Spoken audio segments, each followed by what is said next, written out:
So here's something almost nobody realizes about Lady Louise Windsor. She has been a princess in the legal sense from the very first breath she took. The reason no one addresses her that way comes down to a decision her mother and father locked in before she was even conceived, which, when you sit with it for a second, is genuinely strange. Picture holding a legal entitlement your entire life and simply choosing to leave it on the shelf. That is the life she has actually lived. And now, with King Charles running the monarchy on what is essentially a bare-bones roster, the real question has shifted. It is no longer about whether the title is available to her. It is about whether she is going to reach for it. But honestly, the title debate might not even be the most compelling thread in this story. What she has quietly been doing behind the scenes may end up mattering far more. Before we go any further, hit that subscribe button on Royal Exposure so you stay in the loop as this story develops. To make sense of why any of this is legally tangled, we have to rewind all the way to 1917. Europe was in flames. World War I was reshaping the continent, and monarchies were toppling one after another. King George V,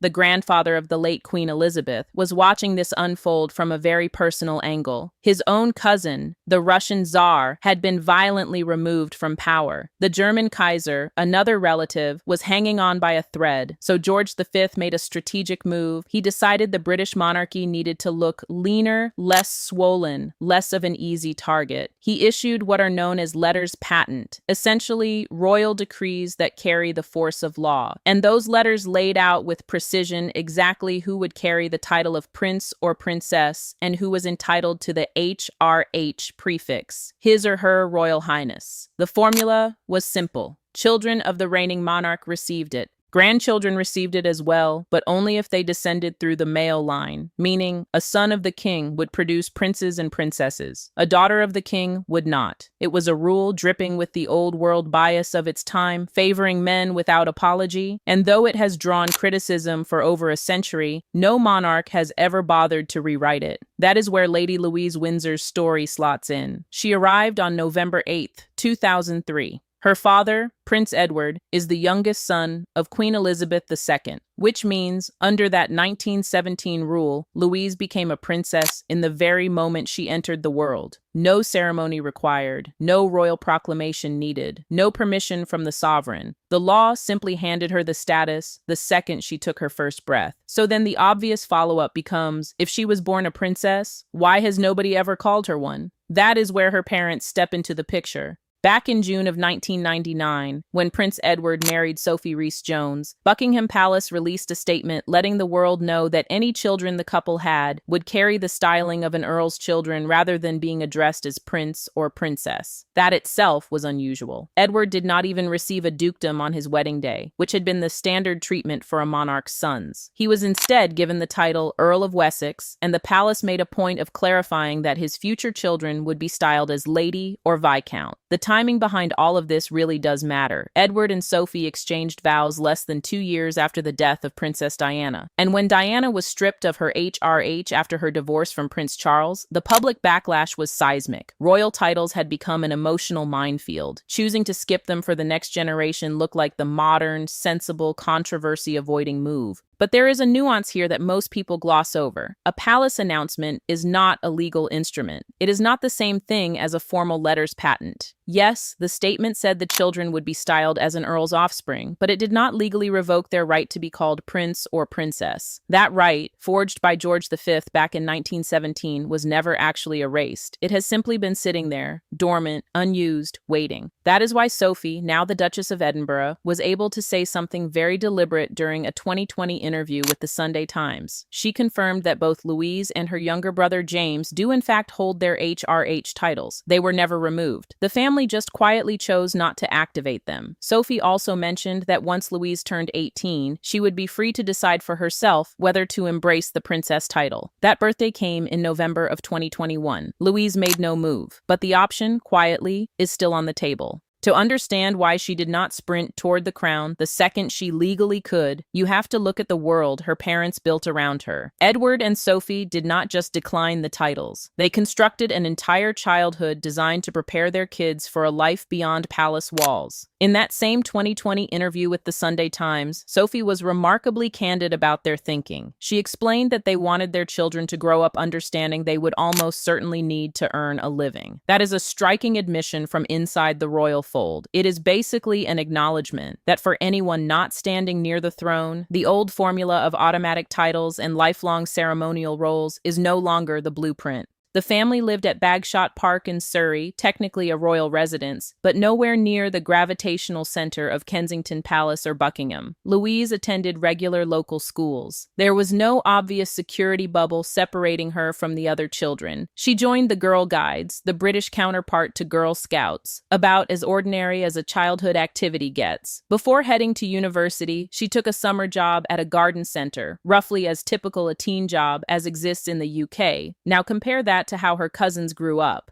Princesses Beatrice and Eugenie, daughters of Prince Andrew, were raised inside the full royal machinery. Titles from birth, the HRH prefix, being addressed as Your Royal Highness at events, protection details, the constant attention. Louise experienced none of that world. And according to those who have crossed paths with her, that absence of gilded pressure has actually served her well. The words used to describe her tend to overlap: grounded, composed, down to earth. When she was just 7, she served as a bridesmaid at the wedding of Prince William and Catherine Middleton, and people commented on how remarkably poised she seemed. At 18, she stood in vigil beside her brother and cousins at Queen Elizabeth's coffin, and the quiet dignity she carried in that moment went viral for all the right reasons. Reports have long suggested she was Prince Philip's favorite grandchild. The two of them bonded over carriage driving, a sport Philip helped popularize in Britain. After his death in 2021, she inherited his driving ponies and his carriage. She has competed at the Royal Windsor Horse Show on multiple occasions, even coming in third at one competition. That is not a photo op hobby. That is a real skill, sharpened over years with her grandfather. There is another detail that shows up on her LinkedIn profile that is worth pausing on. She listed her career interests as military, diplomacy, or law.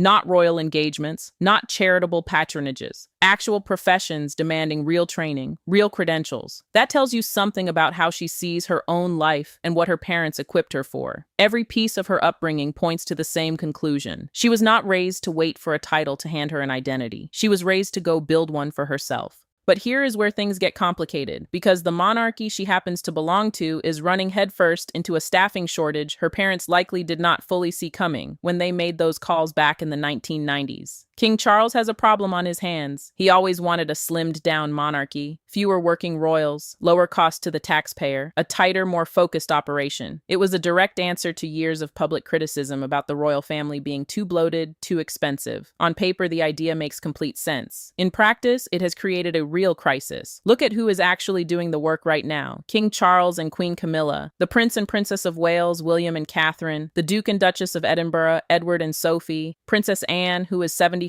and has held the title of hardest working royal for decades, and then technically the Duke and Duchess of Gloucester and the Duke of Kent, all of them in their 80s. That is the entire lineup. Prince Andrew was pulled from royal duties over his ties to Jeffrey Epstein. Prince Harry and Meghan Markle removed themselves entirely. William and Catherine's 3 children, George, Charlotte, and Louis, are still school age. So the working roster is remarkably thin, and it is not getting any younger, and the trajectory is heading in the wrong direction.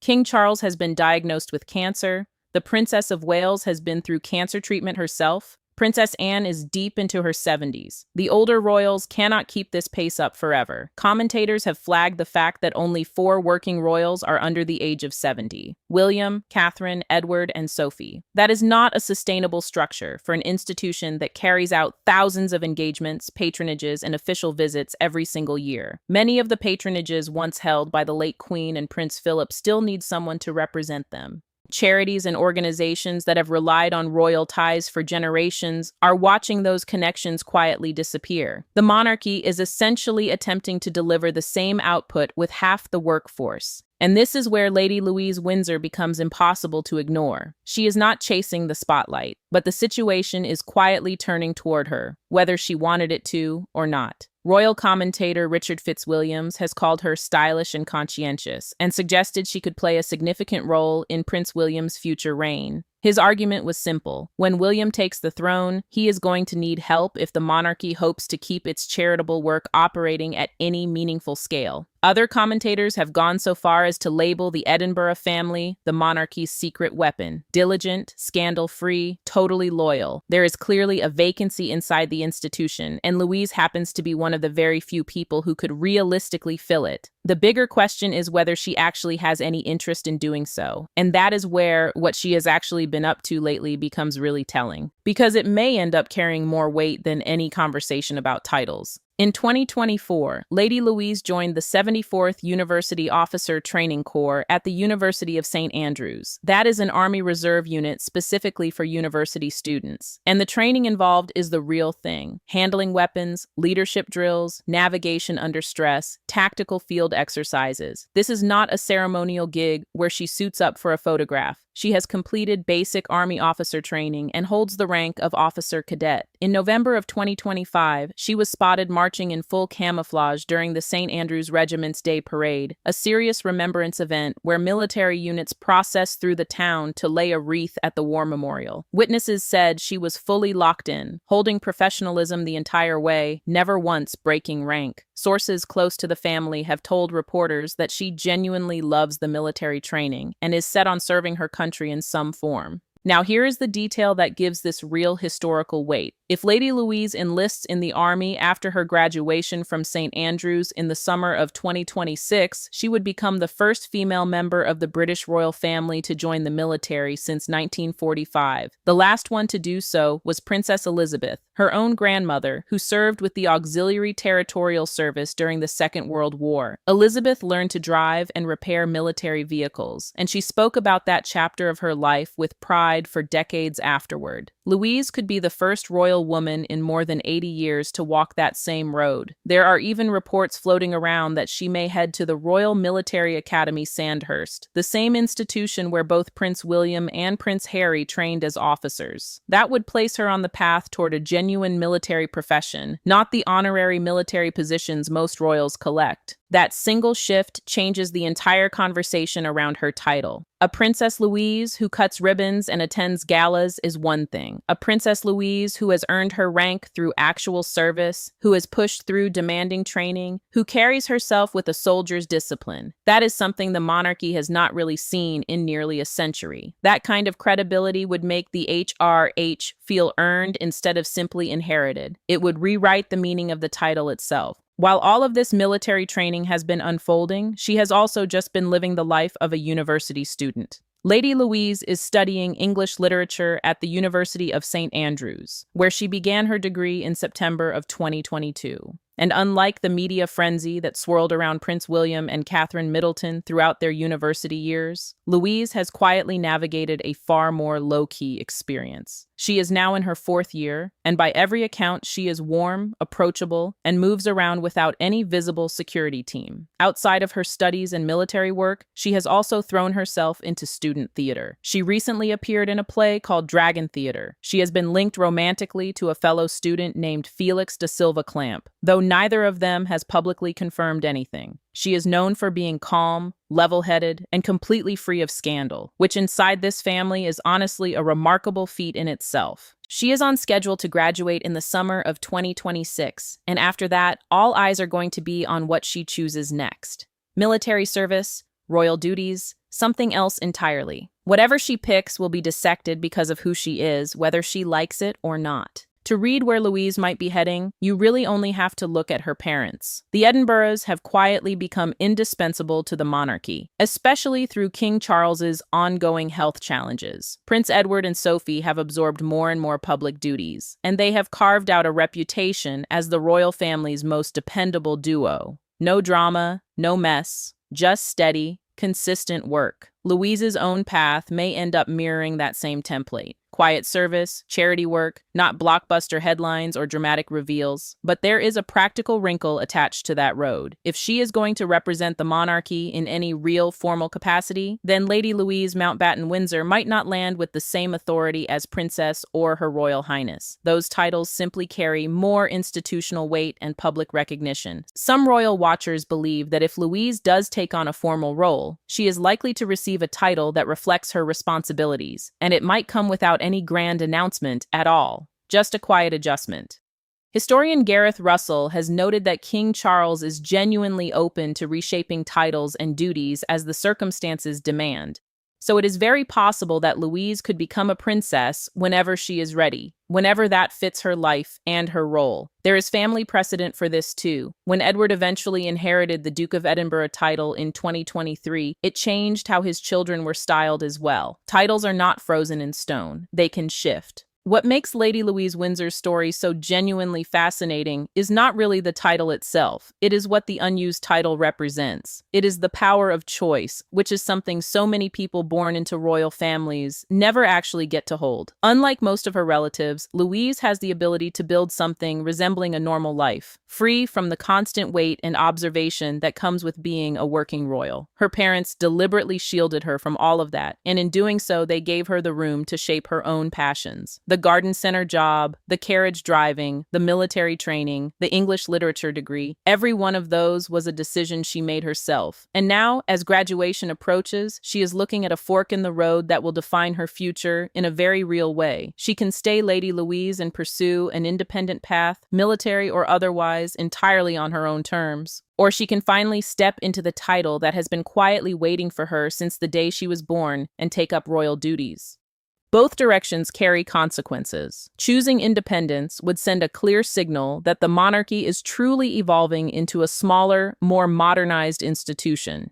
Choosing the title would demonstrate deep dedication to the crown at a moment when reliable people are exactly what it needs. She may even find a hybrid route. Finish St. Andrews, potentially head to Sandhurst, build a real military career, and slowly ease into royal responsibilities as they become appropriate. Her title might shift softly over time, no press release required, just quietly evolving as she does. What is already unmistakable, no matter what title she chooses to use, is that Louise has earned respect through her character and her choices, not through her birth certificate. And inside a royal family that so often struggles to escape negative headlines, that kind of credibility is worth its weight in gold. This was never really about the title. It has always been about what she was doing while nobody was watching.